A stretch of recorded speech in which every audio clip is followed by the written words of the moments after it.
안녕하세요. 나디아의 감독 문창용입니다. 현재 제작 중인 영화 나디아는 10살 된 말괄량의 소녀 나디아가 가족과 자신의 꿈을 지키기 위해 가난과 싸우며 20살 성인으로 성장해가는 여정을 담은 다큐멘터리입니다. 나디아와 아이들은 인도네시아 쓰레기산에서 하루 종일 플라스틱을 줍지만 그것은 맥도날드 햄버거 값도 되지 못합니다. 가혹한 현실 속에서도 아이들은 쓰레기산 너머 자카르타의 화려한 불빛을 보며 언젠가는 이곳을 벗어날 것이라는 희망에 부풀어 살아갑니다. 때론 어른들의 차별과 냉대로 아이들은 상처받지만 그럴수록 서로에게 의지하며 행복한 순간을 즐기기도 합니다.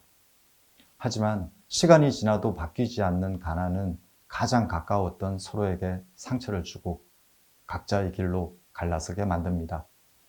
전주 시네마 프로젝트를 통해 나디아를 소개할 수 있게 되어 정말 기쁩니다. 완성되는 날까지 많은 기대 부탁드립니다. 저는 돈이 좋습니다. 돈 다큐는 제가 주식 투자를 하는 이야기입니다. 제가 이 영화를 만드는 이유는 제가 느끼는 비참한 감정을 여러분과 공유하고 싶어서입니다. 여러분도 돈이 좋은가요? 저는 돈이 무섭습니다. 그리고 돈이 혐오스럽습니다. 그리고 돈을 사랑하는 것 같습니다. 여기는 강화도라는 섬입니다. 지금 소똥 냄새가 많이 나고 있습니다. 돈을 많이 벌어서 여기를 빨리 탈출하고 싶습니다. 고맙습니다.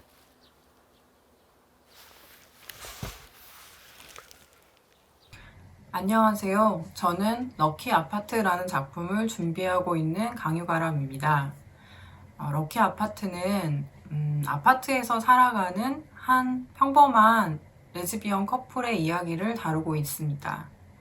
한국 사람들에게 아파트는 안정적인 주거 공간으로 인정을 받고 있는데요. 영화 속에 등장하는 두 주인공도 그러한 마음으로 영혼까지 끌어모아 아파트를 구입합니다. 그런데 아랫집에서 이상하고 불쾌한 냄새가 올라오기 시작하면서 둘 사이의 관계가 흔들리기 시작합니다. 이 영화는 제 친구의 실제 경험에서 영감을 받아 시작되었는데요. 저는 아파트에서 고독하게 홀로 돌아가신 한 분의 죽음을 통해서 소수자 혐오의 문제, 그리고 커플 내 계급 갈등의 문제 등에 대해서 다루려고 합니다.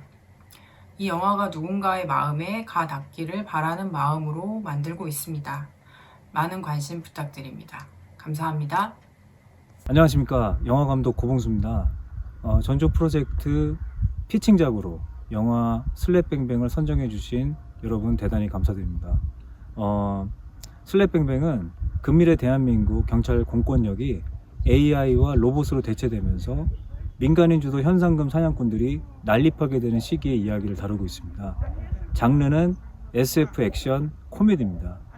저예산 독립영화로 만들기 좀 어려운 장르일 수는 있는데 저희가 이번에 애니메이션 로토스코핑 기법을 활용해서 제작비 한계를 뛰어넘고 또 원하는 장면을 구현할 예정입니다.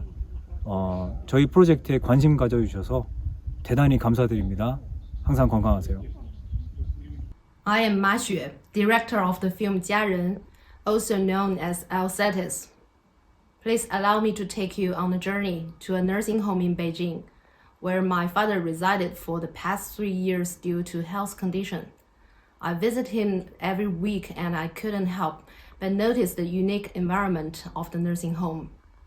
The environment and space of this nursing home enlightened me with inspiration and creative ideas, and I am grateful to my father.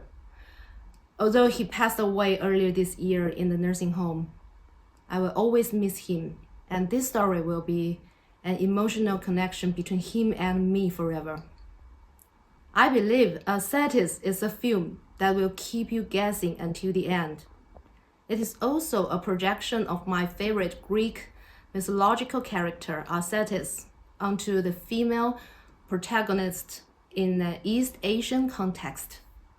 Although one may be absent at the end of the story, it does not hinder them from becoming a true family. Hello, I'm Eduardo Williams, director of The Human Surge 3. In this film, we follow groups of friends in Sri Lanka, Peru, and Taiwan who are trying to change the reality through fantasy and imagination. We see them in their normal life and also in mysterious situations. The difference between fantasy and reality is difficult to distinguish as the film advances. We also see them getting together as the actors travel from one country to the other with me. This is an important difference from my previous film, The Human Surge, where the countries were separated by blocks. Now they are connected in the form of a spiral. Using a 360 camera to shoot the film and virtual reality to edit it, we discover little by little that the camera is a machine, a human and an alien. By experimenting with the tools of cinema, I tried to show how my ideas were taken and transformed by each person who participated in the film. In the end, the film tries to feed the curiosity of the spectator by proposing different questions and mysterious possibilities. Hello, I'm Burak Çevik. I'm the scriptwriter and the director of Nothing in Its Place. Nothing in Its Place focused on the night of Turkey's bloody massacre in 1978. That night, a group of young leftist university students were brutally murdered by some right-wing university students. Throughout my filmography, I have to try to work with the archival material. I believe that the important thing is to build a structure and develop a language to tell the story in a cinematic way.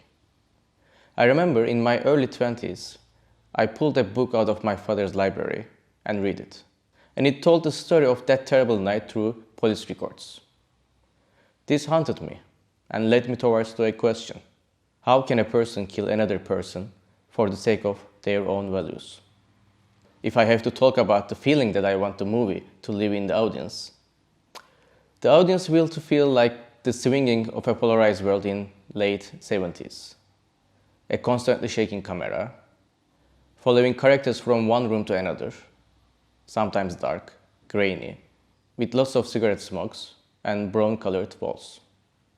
At the same time, I want the film to convey the hope and the power of dreaming for a better world through the young university students in the film. I think this is important. Thank you. Hello, this is Carlos Casas, the director of Krakatoa.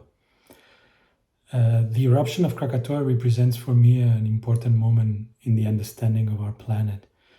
This film can challenge and push these stagnations we are in as species dealing with this planetary crisis. With this film, I could speak about climate change in a transversal way, but also present new ways of understanding ecology today through affect and the power of cinema. In a way, one of the driving forces of the film is to be able to transmit through sound and image the feeling a victim of one of these eruptions experiences. The chaos, but also its beauty, the intensity, but also its fragility. The film uses a myriad of visual techniques from underwater shots to microscopic imaging, challenging through abstract and more experimental ways the traditional languages of fiction, documentary, and scientific film, and producing a crossover that can merge all these cinematic ways in a new form, while using sound as a guiding tool between abstraction and a documentary realism. Thank you.